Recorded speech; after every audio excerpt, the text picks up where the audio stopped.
Искате да пасте всичко, аз ви Въпросът казвам, е, че има голям интерес архитектура си, кажете. очевидно.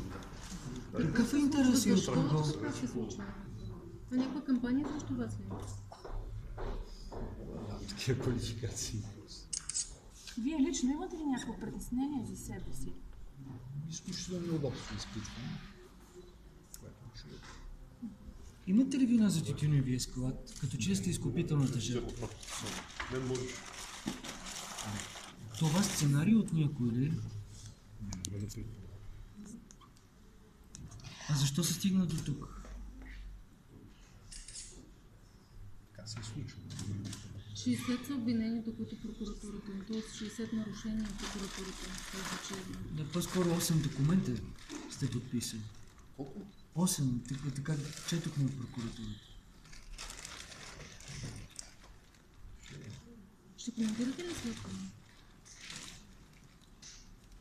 Да го кажа така, спокоен ли сте за разследването, което се води относно фалшифицирането на документа на Никана? Който да се безпокои за това, не аз.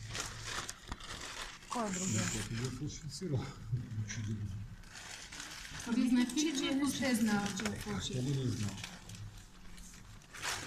Вие знаехте ли, че този документ е фалшив? Не, разбира се.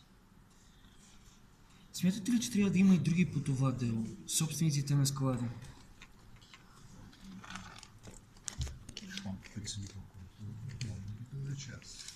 Но се бъркам този условие. Порядък на нещата. Сега, ако ви отстранят, как ще се почувствате? Ами като отстранен, как бих могъл да се почувствам?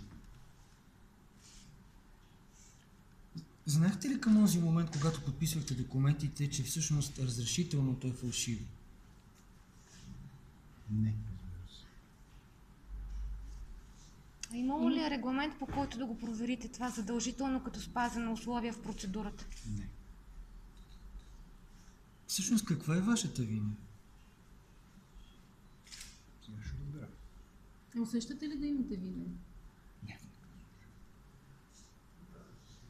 Добре. Измъчихме, благодаря.